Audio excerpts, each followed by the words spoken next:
सास का घूंघट। ये है देविका। देविका पढ़ी लिखी और मॉडर्न लड़की है, लेकिन उसकी शादी ऐसे परिवार में हुई है जो गांव में रहता है। भले ही ये 21वीं सदी है, लेकिन देविका की ससुराल वालों की सोच वो तो 18वीं सदी से आगे बढ़ी। आइए जानते हैं क्या होगा जब शहर की पढ़ी लिखी और मॉडर्न लड़की फंस जाएगी संकीर्ण मानसिकता वाले माहौल में। सागर, ये तुम्हारे गांव में सबने इतने लंबे लंबे घूंघट क्यों कर रखे हैं? और ये सब मुझे इतना घूर घूर कर क्यों देख रहे हैं? अरे यार, तुम भी घूंघट कर लो ना, इसीलिए तो देख रहे हैं सब तुम्हें। कम ऑन सागर, मैं घूंघट नहीं कर सकती। तुम्हें पता है ना मैं कौन हूँ। लेकिन देविका, मेरे पिताजी, चाचा जी, बड़े भैया और जीजा जी ने तुम्हें बिना घूंघट के देख लिया ना तो बहुत गुस्सा होंगे और न जाने कौन कौन से फरमान सुनाएंगे। खैर चलो, देखा जाएगा जो होगा।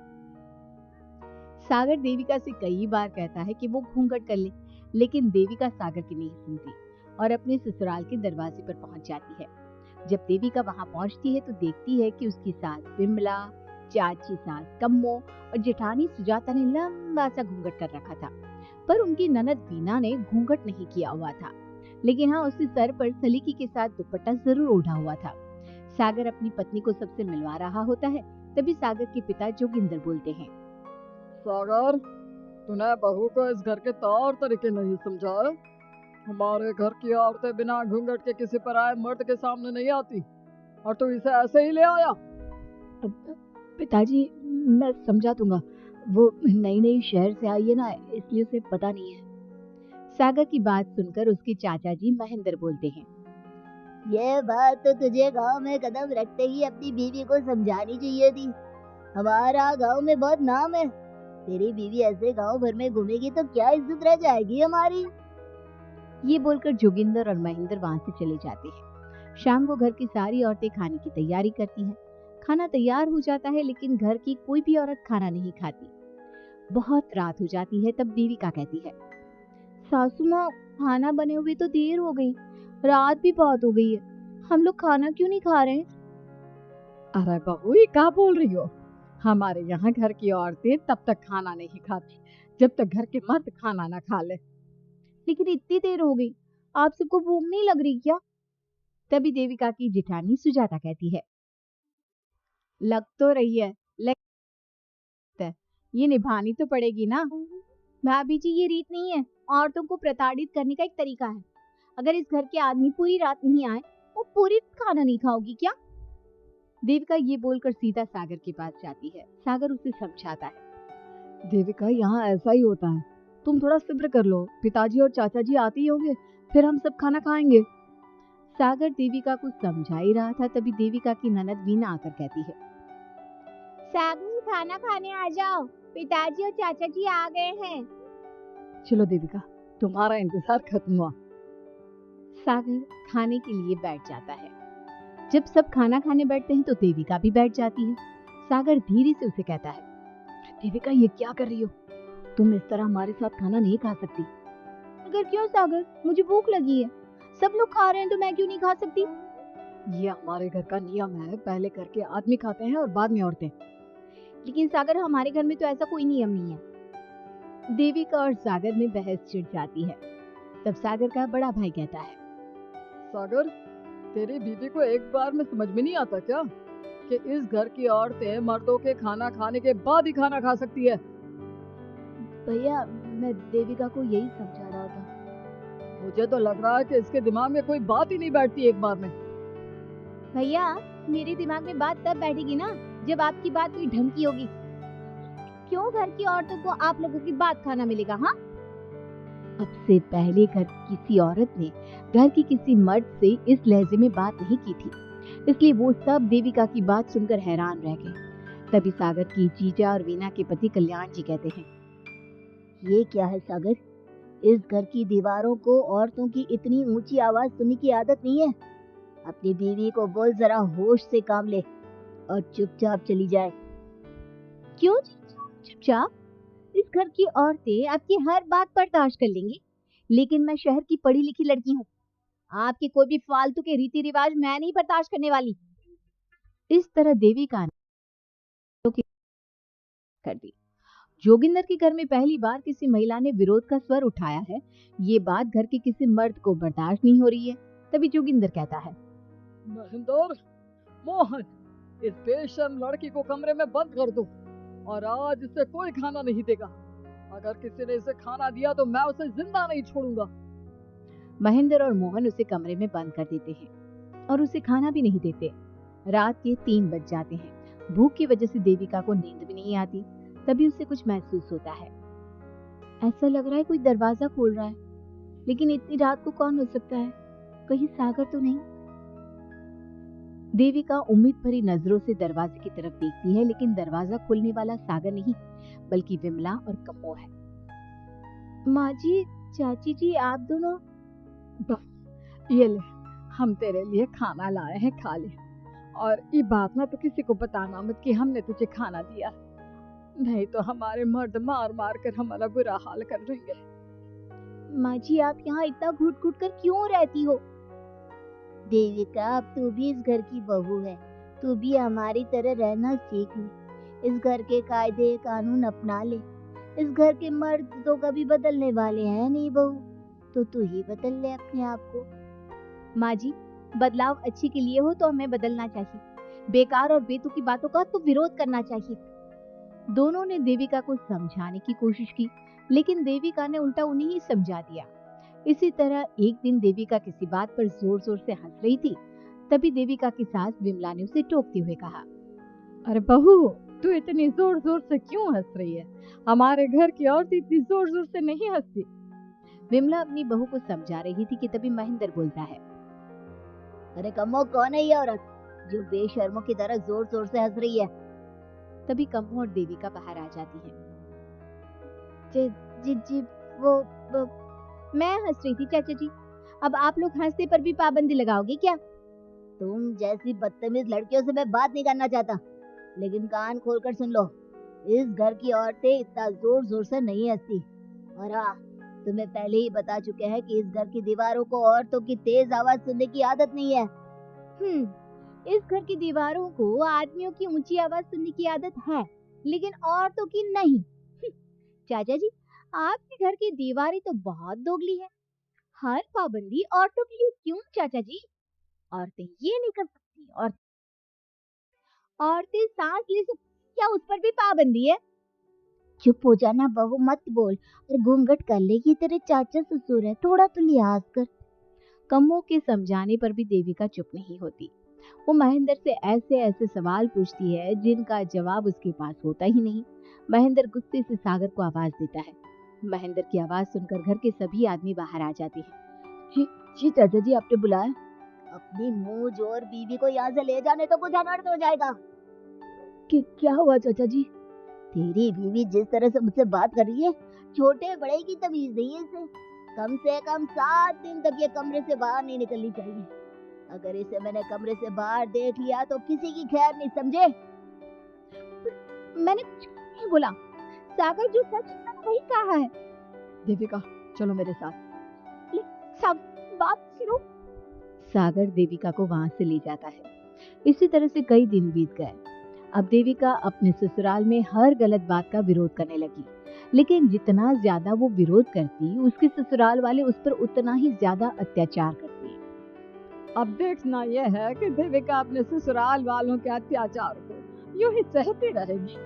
क्या उसके ससुराल में घूंघट में औरतों का दम इसी तरह उठता रहेगा? अगर आप इन सवालों के जवाब जानना चाहते हैं ना, तो हमें कमेंट करके जरूर बताइएगा। और हमारी स्टोरी को लाइक, शेयर और चैनल को सब्सक्राइब करना ना भूलें।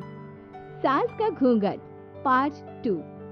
पिछले अंक में हमने देखा कि देविका अपने ससुराल में हर गलत बात का विरोध करती, तो उसकी वजह से देविका पर उसके ससुराल वाले बहुत अत्याचार करने लगे। एक दिन देविका ने सचिन से कहा, सचिन, मैं तुम्हारे घर में नहीं रह सकती। तुम मुझे आज ही मेरे घर शहर भेज दो। मैं अपने मम्मी पापा के पास रहूंगी। क्यों देविका, तुम शहर क्यों जाना चाहती हो? यहाँ तुम्हें किस बात की परेशानी है? किस बात की परेशानी नहीं है सचिन। तुम्हारे घर के आदमी औरतों के साथ जानवरों जैसा व्यवहार करते हैं। मैं ऐसे माहौल में नहीं रह सकती। भाई, यहीं रहना होगा। तुम्हारी शादी मुझसे हो गई है, अब मैं तुम्हारा पति हूँ और यही तुम्हारा घर है। अच्छा, तो तुम्हें याद है कि मैं तुम्हारी पत्नी हूँ? जब तुम्हारे पिताजी और चाचा जी मुझे एक एक हफ्ते के लिए कमरे में बंद कर देते हैं, तब तुम्हें क्यों याद नहीं आता कि जो औरत कमरे में बंद है वो तुम्हारी पत्नी है? जब तुम्हारे जीजाजी और भाई मुझसे बदतमीजी से बात करते हैं, मुझे खाने के लिए कुछ नहीं देते, तो तुम्हें याद नहीं आता कि मैं तुम्हारी पत्नी? देखो देविका, तुम बेकार की बातें मत करो। तुम यहाँ ढंग से रहोगी, सबकी बात मानोगी, तो कोई तुम्हें कुछ नहीं कहेगा। इस तरह जानवर की तरह रहना, ढंग से रहना है तो सॉरी सचिन, मैं नहीं रह सकती। मैं आज ही अपने घर जाऊंगी। ये बोलकर देविका अपना सामान पैक कर लेती है और घर से जाने लगती है। सचिन भी उसके पीछे पीछे चलता है और उसे समझाने की कोशिश करता है। जब ये सब जोगिंदर ने देखा तो बोल पड़ा, बहू, यह सब क्या हो रहा है? कहाँ जा रही हो? सचिन, बताओ अपने पिताजी को कि कहाँ जा रही हूँ मैं। तुम्हें शर्म नहीं आती अपने पति का नाम लेते हुए? मैं अपने पति का नाम ले रही हूँ, इसमें आपको क्या परेशानी है? आपका नाम तो नहीं ले रही हूँ ना? देविका, ये किस तरह से बात कर रही हो तुम पिताजी से? जिस तरह से करनी चाहिए उस तरह से कर रही हूँ बात। इससे अच्छी तरह से मैं तुम्हारे घर के किसी भी आदमी से बात नहीं कर सकती। तीनों की बात सुनकर घर के बाकी लोग भी वहां आ जाते हैं। तभी जोगिंदर कहता है, हमारे घर की औरतें अपने मर्दों का नाम नहीं लेती। तुम्हारे शहर में होता होगा, लेकिन हमारे यहाँ पर ऐसा कुछ नहीं होता। बहू, सचिन तुम्हारा पति है, तुम उसका नाम मत लिया करो। तुम अपने पति का नाम लेने की जगह ए जी, ओ जी, सुनो जी कहा करो। पति ना परमेश्वर होता है। तो परमेश्वर का तो हम नाम लेते हैं। क्यों माँ जी, क्या आप अपने इष्ट देव का नाम नहीं लेती? माँ जी, ये सब इन पुरुषों के बनाए तौर तरीके हैं, औरतों को दबाने के लिए। ये बेशर्म लड़की ऐसा नहीं सुधरेगी। ये हमारे घर की औरतों को भड़का रही है। सचिन, तुम इसे चुप कराओगे या फिर मैं करूं? नहीं नहीं पिताजी, मैं अभी समझा देता हूँ। चलो देविका अंदर, और कितना तमाशा बनाओगी मेरा। सचिन, मैं अंदर नहीं बाहर जाऊंगी। अब मैं यहाँ नहीं रह सकती। देविका की बात सुनकर महेंद्र कहता है, भाई साहब, ये लड़की इस घर से और गांव से बाहर ना जानी चाहिए, नहीं तो हमारे घर की ऐसी ही हरकतें करेंगी, वो भी मर्दों के खिलाफ बगावत करेंगी। और मैं भी देखती हूँ कि मुझे घर से बाहर जाने से कौन रोकता है। बहू, इनसे बहस करने का कोई फायदा नहीं। तुम अंदर चलो। इस गांव के मर्दों के अंदर बहुत अहंकार भरा हुआ है। देविका किसी की बात नहीं सुनती और अपना सामान उठाकर घर से बाहर जाने लगती है। तभी वहां मोहन और कल्याण आते हैं। कल्याण देविका के हाथ में से उसका सूटकेस छीन लेता है और मोहन देविका को जोरदार थप्पड़ मारता है। देविका का सर दीवार में लगता है और वो बेहोश हो जाती है। देविका, देविका तुम ठीक तो हो? भैया, आपकी हिम्मत कैसे हुई मेरी पत्नी पर हाथ उठाने की? सचिन, तुम जल्दी से देविका भाभी को अंदर कमरे में ले जाओ। मैं अभी वैद्य जी को लेकर आती हूँ। वीना जल्दी से वैद्य जी को लेकर आती है। वैद्य जी थोड़ी देर तक देविका की जांच करते हैं और कहते हैं, मुबारक हो आप सबको, आपकी बहू माँ बनने वाली है। अभी तो मैं आपको दवाई दे देता हूँ, लेकिन आगे इनके इलाज के लिए आपको दाई अम्मा को बुलाना होगा। ये बात सुनकर घर के सभी लोग खुश होते हैं। देविका को जब होश आता है, उसे ये बात पता चलती है तो वो बहुत खुश होती है। वो सबसे कहती है, मैं अपने बच्चे को यहाँ नहीं रख सकती। क्यों बहू, क्या हुआ? अब तुम ये सब बातें मत सोचो, तुम्हें आराम करना चाहिए। नहीं माँ जी, आप नहीं समझ रही। अगर मेरा बेटा हुआ तो इस घर के मर्दों की तरह अहंकारी और औरतों पर जुल्म करने वाला बनेगा, और अगर मेरी बेटी हुई तो वो जानवरों की तरह जुल्म सहने वाली बनेगी, और दोनों ही अनपढ़ रहेंगी। देविका की बात सुनकर घर की सभी औरतों को पहली बार एहसास हुआ कि वो किस अंधकार वाले समाज में जी रही हैं। लेकिन फिर भी घर की सारी औरतें उसे ही समझाती हैं, बहू देखो, तुम्हारी बात सही है, लेकिन तुम इस हालत में सफर नहीं कर सकती। हाँ बहू, तुम यहीं रहो, अपना और अपने बच्चे का ख्याल रखो। देखो ना देविका भाभी, हमें बिल्कुल भी पढ़ना लिखना नहीं आता, अपना नाम भी नहीं लिख पाते। कीजिए ना। देविका, तुम्हारी बातें सुनकर पहली बार हमें एहसास हुआ है कि कैसे माहौल में हम जी रहे हैं। तुमने हमारे अंदर उम्मीद की नई रोशनी पैदा की है। यहाँ से मत जाओ तुम। देविका ने घर की औरतों की बात सुनी तो उसका दिल पसीज गया। उसने गांव में ही रहने का फैसला लिया। वो अपने घर की औरतों को रोज पढ़ाती, उन्हें अपने अधिकारों के बारे में, देश के बारे में बताती। इसी तरह कई दिन बीत गए और एक दिन सुजाता ने सचिन से कहा, सचिन, देविका की तबीयत ठीक नहीं, तुम जल्दी जाकर दाई अम्मा को बुला लाओ ना। भाभी, दाई अम्मा क्या कर लेंगी? आप किसी डॉक्टर को बुला लो, मेरी तबीयत ठीक नहीं है। देविका, गांव के लोग डॉक्टर पर भरोसा नहीं करते। दाई अम्मा बरसों से ये काम कर रही है, वो तुम्हें ठीक कर देगी। सचिन, तुम्हारे घर वाले अनपढ़ हैं, तुम पढ़े लिखे हो ना, देख नहीं रहे मेरी हालत क्या हो रही है। तभी तो बोल रहा हूँ, समय बर्बाद मत करो, मैं अभी आता हूँ। सचिन दाई अम्मा को बुलाकर ले आता है। दाई अम्मा घरेलू नुस्खों से देविका का इलाज तो कर देती है। कुछ समय के लिए उसकी हालत भी स्थिर हो जाती है, लेकिन वो पूरी तरह से ठीक नहीं होती। फिर देविका सचिन से कहती है, सचिन, मुझे समझ में नहीं आ रहा तुम मुझे डॉक्टर के पास क्यों नहीं ले जा रहे। मैं माँ बनने वाली हूँ और मुझे ये भी नहीं पता कि मेरा हेमोग्लोबिन कितना है। दाई अम्मा कर रही है ना तुम्हारा इलाज। दाई अम्मा को कुछ समझ में नहीं आ रहा कि मेरे साथ क्या हो रहा है। अगर देखो तुम मुझे नहीं लेकर गए ना तो मैं खुद ही चली जाऊंगी। अगले दिन देविका की तबीयत दोबारा बिगड़ जाती है और दाई अम्मा के किसी भी नुस्खे से वो ठीक नहीं हो रही थी। देविका ने सारी हिम्मत जुटाई और वो अकेली ही डॉक्टर के पास जाने लगी। उसे देखकर मोहन कहता है, बहू, इस हालत में कहाँ जा रही हो? आप लोगों के भरोसे रही ना तो आप लोग मुझे मार ही डालोगे। डॉक्टर के पास जा रही हूँ मैं। बहू, तेरा दिमाग तो ठिकाने पर है। हमारे घर की औरतें मर्दों से इलाज नहीं कराती। हे भगवान, इन जाहिल लोगों को मैं कैसे समझाऊं? डॉक्टर औरत भी होती हैं। बहू, तो हमें पागल मत बना। हमने तो कभी कोई महिला डॉक्टर नहीं देखे। तू झूठ बोलकर निकलना चाहती है ना? इस गांव की सरहद से आप लोग कभी बाहर नहीं गए ना, इसलिए आप लोगों को नहीं पता कि महिलाएं डॉक्टर के अलावा क्या क्या है। लड़की, तुझसे तमीज से बात कर रहे हैं तो तू ज्यादा हवा में मत उड़। बोला ना एक बार, चल अंदर जा। चाचा जी, मैं अंदर नहीं जाऊंगी, डॉक्टर के पास जाऊंगी। मेरा इलाज सिर्फ डॉक्टर ही।